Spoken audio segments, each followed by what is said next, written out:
Hello and welcome to Odds on Serie A Match Day 10. We have Napoli on top of the table, 4 points ahead of Inter, 5 ahead of Juventus. What a weekend, Leo, with the Derby d'Italia 4-4. And we said we won't see many goals in that game. Absolutely. Just look, you look at the table and you will see that Juventus have conceded 5 goals so far in the season. You will say that's amazing. That's very good. 5 goals in 9 games. 4 of them in the same game and in a derby. It's just incredible. Inter winning 4-2, had chances to make it 5 or even 6-2, and they ended up in a 4-4 draw. But that's Italian football, and let's not forget Napoli still there at the top, 1-0 against Lecce, for a great moment for Antonio Conte and all Napoli. Inzaghi was angry after the game. He said it was a nice game for the neutral supporters, but of course for a manager, for him, it was not a great game, especially because they had the chances to put more goals in the score sheet. Well, Napoli, now they have a really tough calendar. We will talk about it. And for instance, the big game in these midweek games is Milan-Napoli. So stay tuned, guys. Remember to leave your comments, of course. Press the like, subscribe. Let's go on now with the show.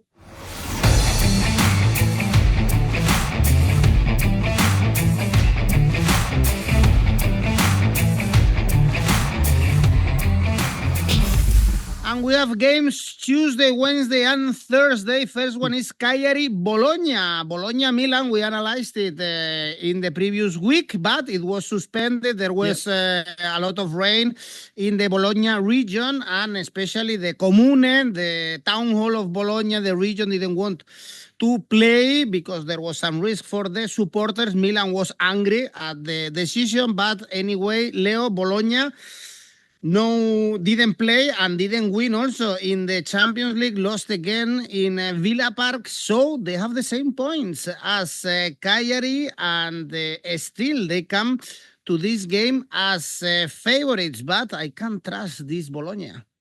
Well, no, neither. I mean, I wouldn't go even for X1, X2, not in this one. Some people called, especially the people from Milan, incomprehensible the decision from the Comune, from the mayor to postpone this match. But the reality is that the rainfall was a lot, not just on Thursday or Friday, but since the 19th of Friday, since 19th of October, I'm sorry, that it's been raining in Bologna. Schools, parks, and the sports center still closed by Friday in Bologna.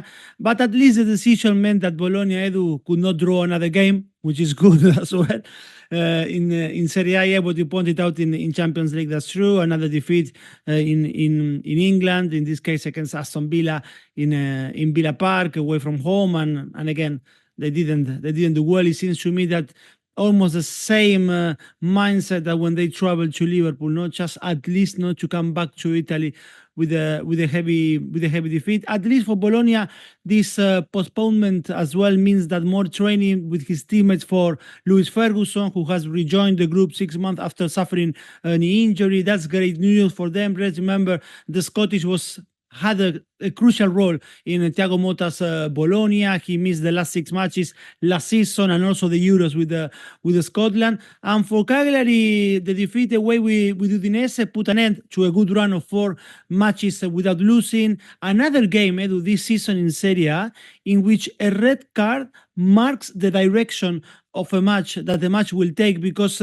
Cagliari was down to 10 men after the 30th minute against Udinese when Makumbu received a second yellow card, and 8 minutes later Udinese found the opener, and from there they were much more in control. The positive for Davide Nicola is that his team did not fall apart after the 1-0. They stayed in the game pretty much, defending, of course, but they did not lose their heads. In the second half, they started well, never lost the shape.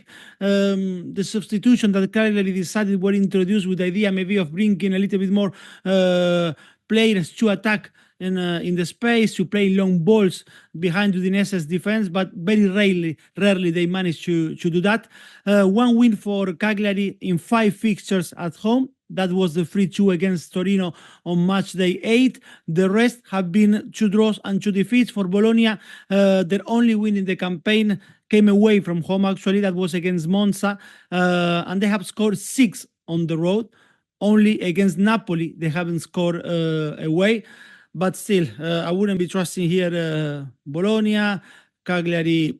Neither. I will be going for the goals market, especially the under market. Edu, goals under 2.5, 1.73. Next game, let's travel to the South. Lecce, Verona, two teams in really bad form and not scoring goals. So it's going to be very difficult to trust any of these teams. Lecce, worst team so far with only 5 points at least. Against Napoli, they were tidy, only 1-0 defeat. They had only one chance. So it's 4 consecutive defeats for Lecce without scoring a single goal. Verona, Leo, 5-1 to Atalanta, 0-3 with Monza. No, it's it's another game which at the same time, Edu, I'm fearing that some Serie A unpredictability could come the way. Why I'm saying this? Because yes, you mentioned it's true. Lecce 4 consecutive defeats. The form of Verona is far from being one which could think they could travel to Lecce and take anything. 5 defeats in the last 6 for them, but the odds pointing to Lecce, and there is no surprise after Saturday, of course, after the 6-1 against Atalanta. That's why I believe the odds are pointing to Lecce. But then we are looking at Monza, Venezia. Monza scoring 3 to win that games with goals over 3.5 on Matchday 9. Cagliari scoring 3 against Parma to win on Matchday 6, when before that they scored just 1 goal in 5 matches. I had the feeling that sometimes these bottom teams, they feel a little bit more liberating when they played a rival from the league, when they played each other, and games which we could believe in theory should go to the goals under market, or we could be even pointing to a draw. They end up with the goal scoring feat. But we'll see what's going to happen in this one, Lecce and Verona. Lecce fans could easily tell Verona supporters, we know how are you feeling, because we have been there ourselves recently. Lecce going into Matchday 9 after losing 6-0 with Verona, and Verona going into Matchday 10 at the back of this 6-1 thrashing defeat against Atalanta. Provided how did the game Fiorentina unfolded for Lecce, to see that their trip to the Diego Maradona ended only in a 1-0 loss is not bad for them at all. They went to visit the Serie A leader without Antonio Gallo, who was suspended, and also they have a heavy list of injured players. Napoli's goal came in the 71st minute, but before that, we cannot talk of a game where Napoli had plenty of opportunities to score. Santiago Pierotti for Lecce had a very good opportunity. He was sent on goal only for Matias Oliveira to make a crucial block. Then from that corner, Napoli had to clear the ball off the line. It could have been the 1-0 there for Lecce. They competed on Saturday, and they have shown desire and fighting spirit. And after what happened with Fiorentina, so I believe that's the positive thing they could carry on to Tuesday. And for Verona, all set. Forgettable evening in Bergamo, to say the least. The game was gone after 9 minutes. When Retegui scored the second one, we all knew the game was already gone. And by the 34th minute, they were already losing 5-0. Paolo Zanetti, the manager, spoke of his team trying to overcome some naivety at the back. But how can they explain that in the first and the second goal, if you pause the video, you will see in the first goal, before the run hits the ball, 9 Verona players in the box against 5 Atalanta players. If you pause the video before Retegui hits the ball for the second goal, you will find 8 Verona players in the box and 5 Atalanta players in the box. How can in both situations an Atalanta player had even time to check the online banking before shooting, and no one from Verona there ready to block despite the superiority? I said, Edu, look, goals under should be in theory the market for this Lecce Verona, but after lately results between bottom sides, where they are both scoring, or the game goes in the end to the goals market over. I'm gonna go here, as strange as it sounds, both teams to score yes 1.95. It's almost a must-win game for both sides, I would say, especially for Lecce, bottom of the table. Only 3 goals scored for Lecce, and still they are very favorite if you check the odds for this both to lose game. Then the best game we have in this match day, of course, Milan-Napoli. Napoli top of the table now with a big gap, 4 points against or with Inter.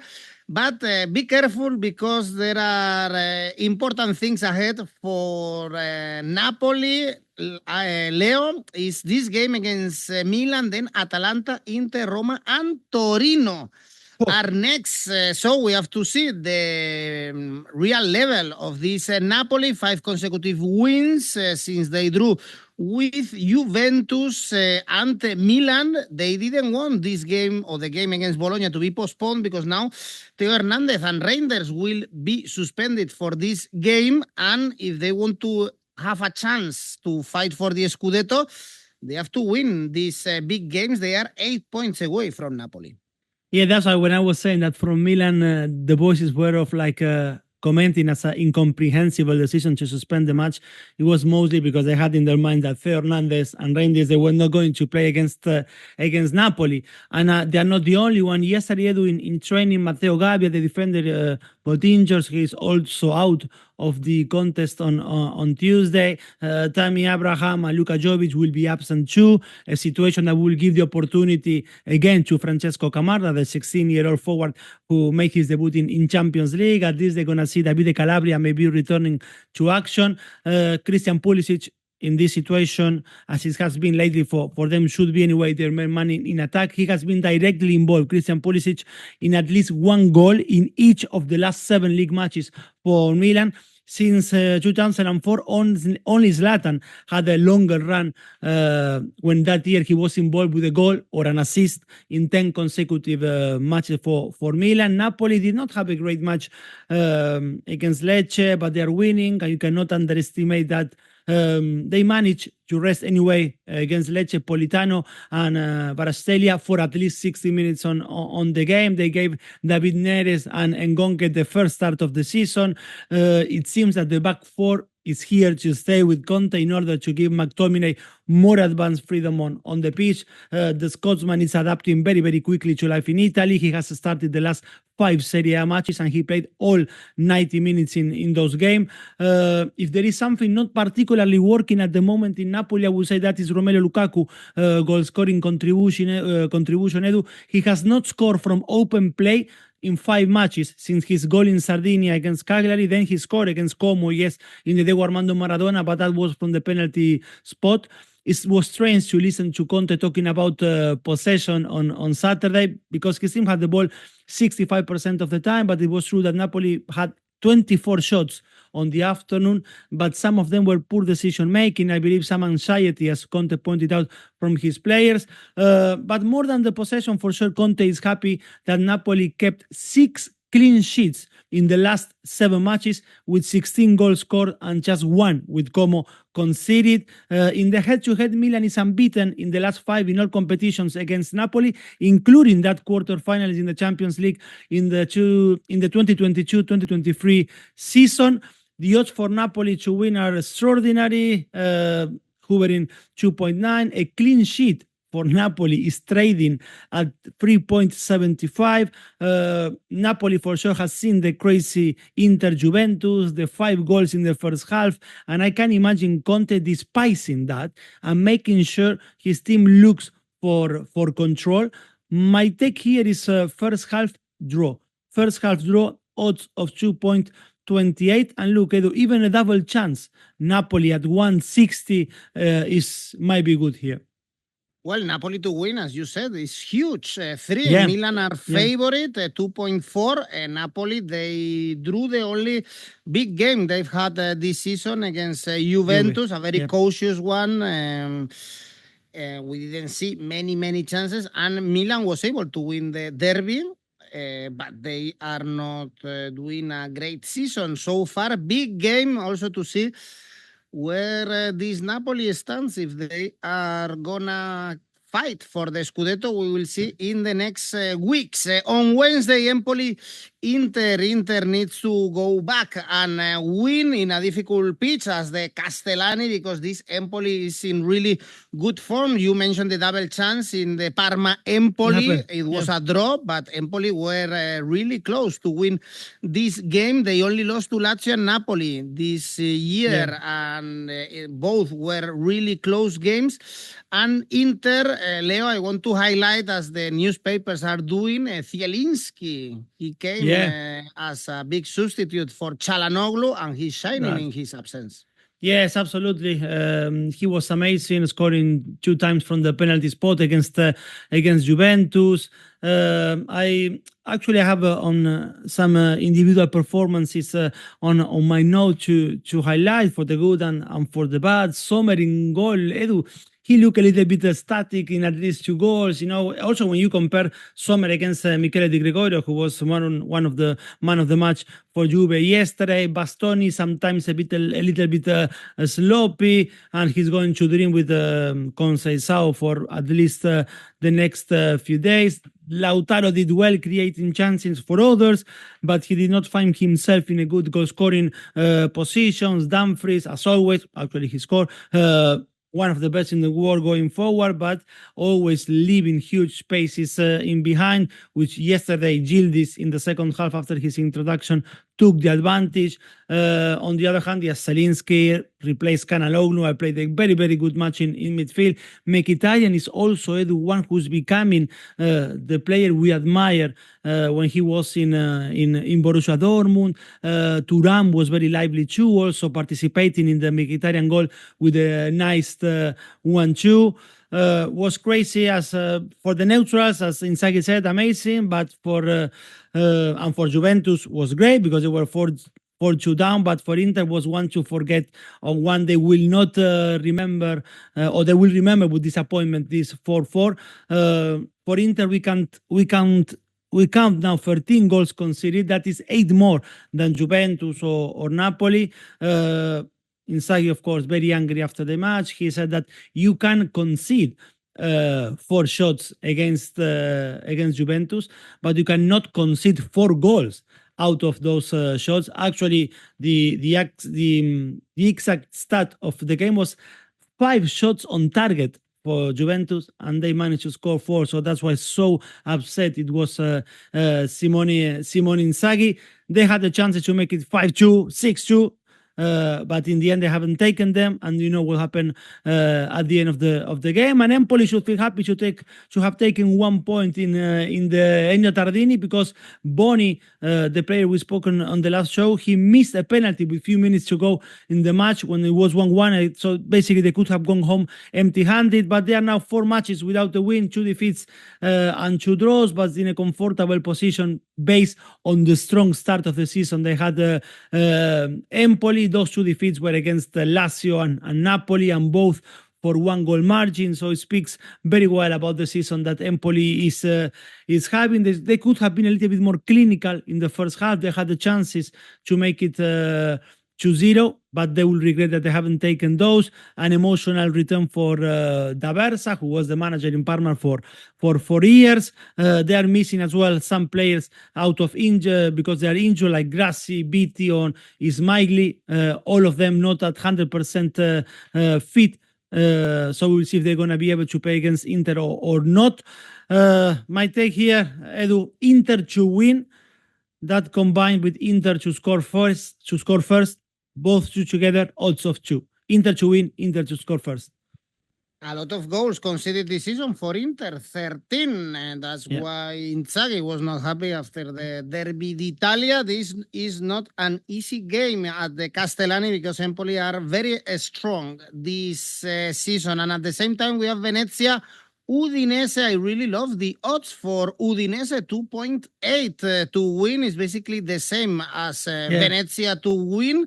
So I don't understand the odds, to be honest. Venezia only 5 points, drew with Monza, no wins in the last 4, and Udinese, they are really strong. They are doing a good season, beat Cagliari 2-0. It's true that they only won away in Parma, but we saw them playing against Milan, Leo, 10 days ago, and they deserved much more, for instance.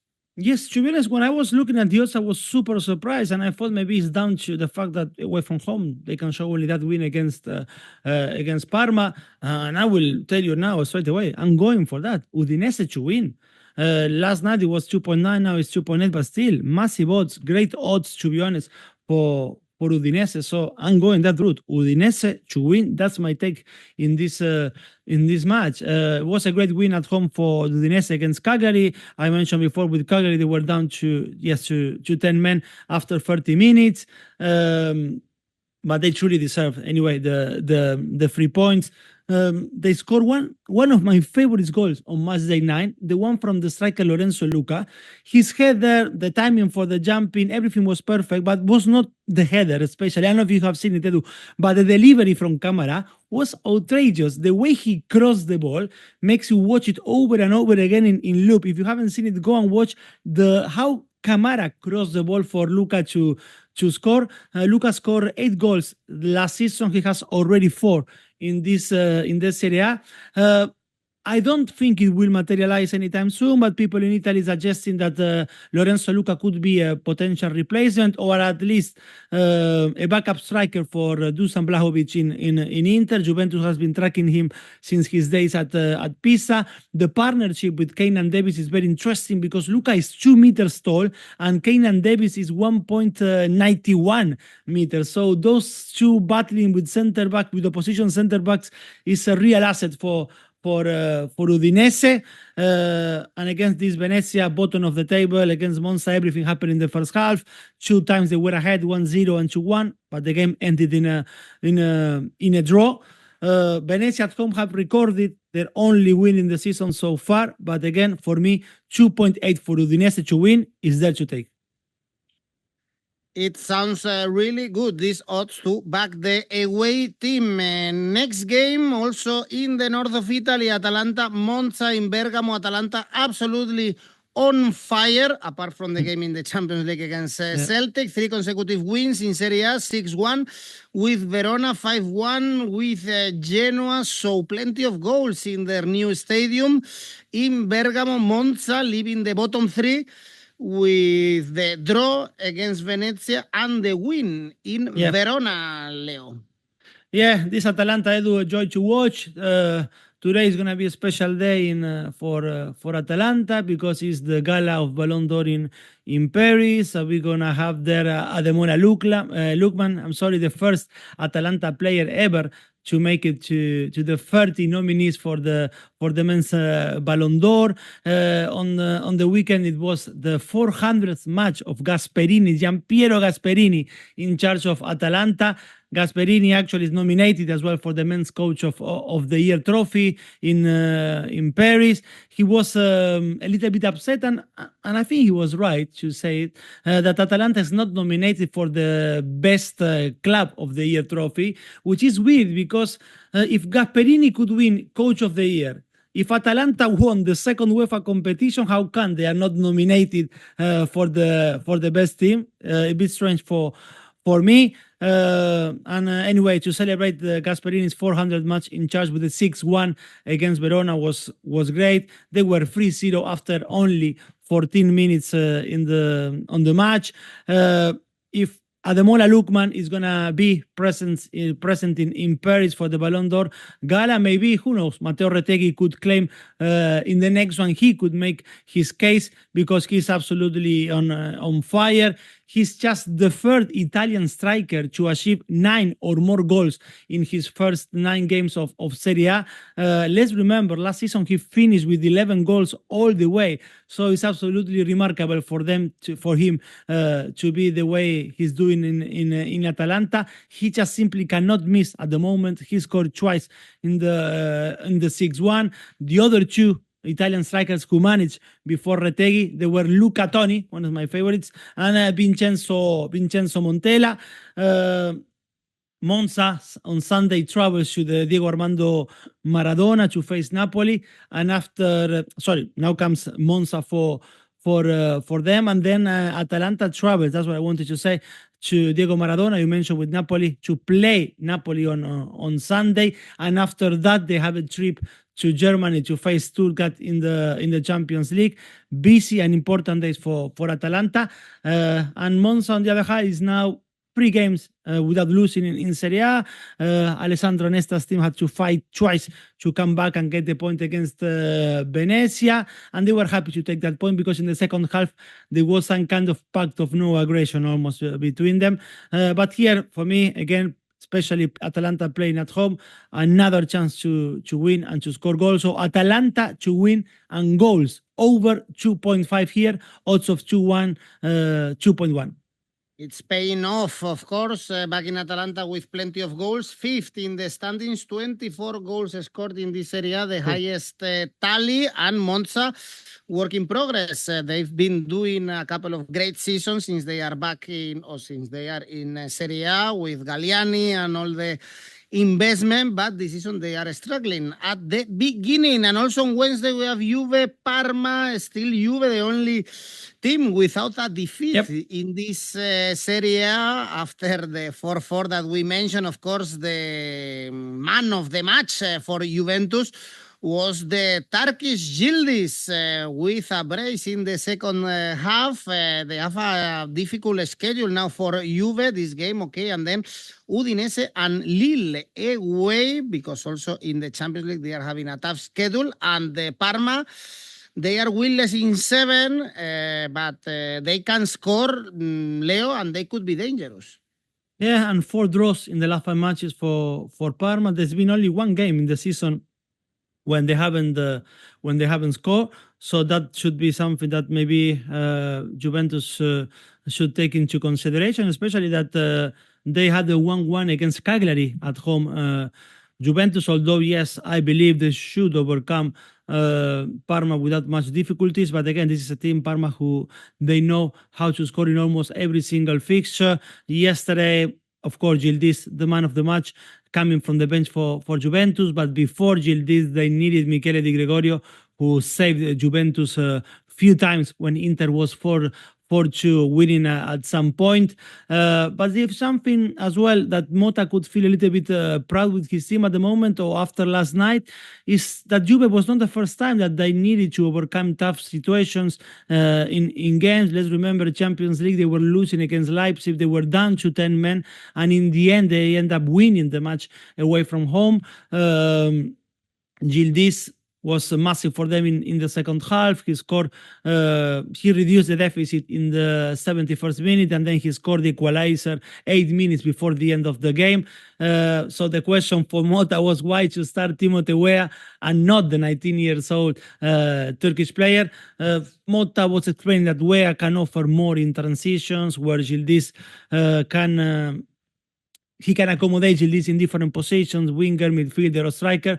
But for sure, 𝐬𝐭𝐴𝐧𝐽 has done enough to start the game with Parma. I know it's nothing down to one man in football, especially when it comes to defending. It's a team effort and so on, but no one can deny the importance of some players, for example, Van Dijk in Liverpool.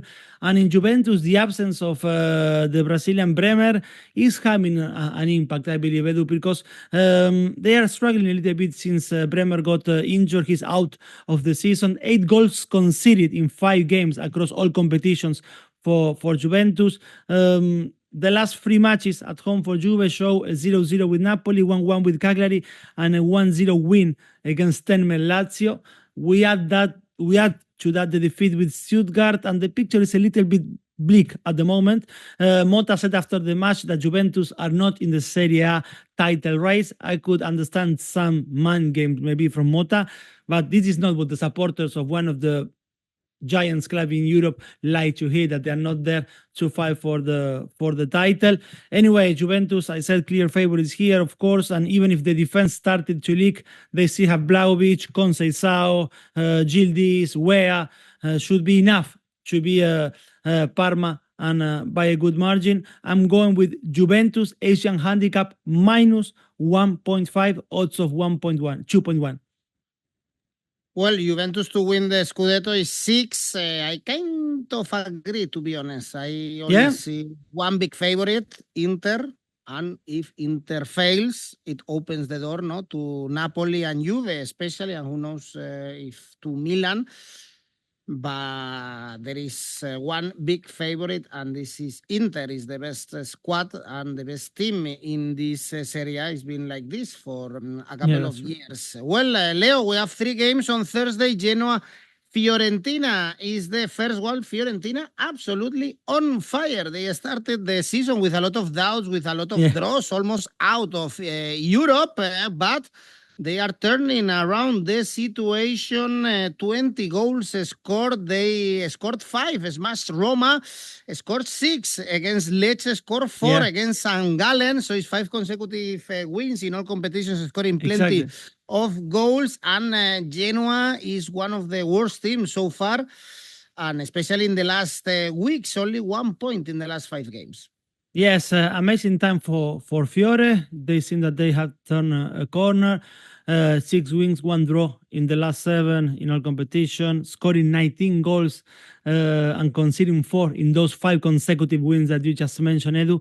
They are in Champions League positions, just 2 points behind second placed Inter. Last night they toyed with Roma from the beginning to the end. When 𝐿𝐭𝐴 scored for Roma in the 39 minutes of the match to make it 2-1 in that time for Fiorentina. Already by that time, the match should have been 3-0 or 4-0 for Fiorentina. The Viola have finally found an identity under Raffaele Palladino. They have also found a system that's working for them. Let's remember, Fiorentina was winless the first 4 Serie A match days with 3 draws and 1 defeat.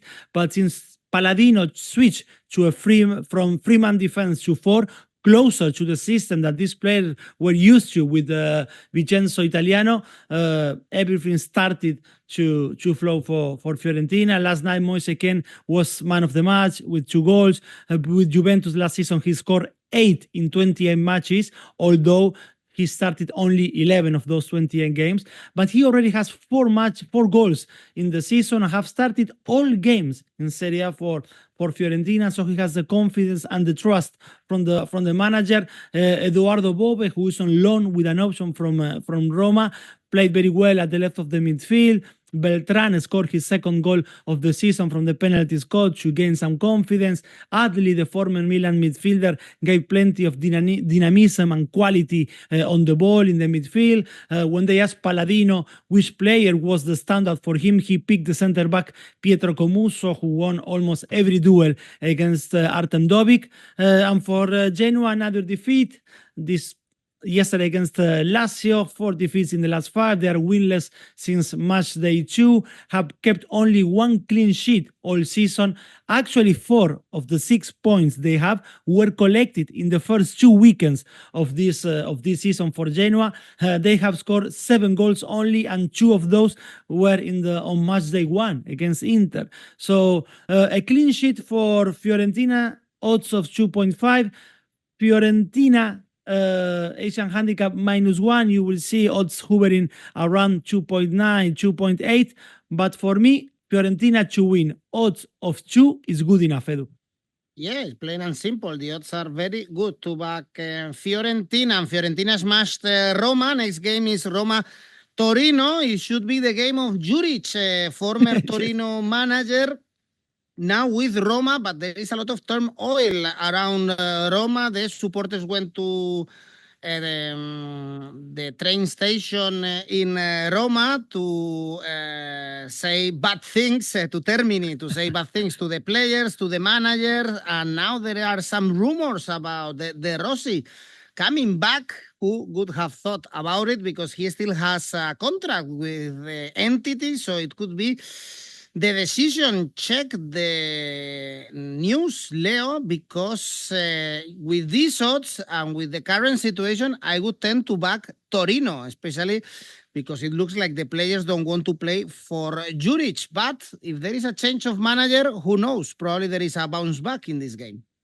Yes, but I will be, to be honest, I will be trusting Torino here. I mean, yesterday Roma was all in places. They were like, as I said, Fiorentina did whatever they want with them last night.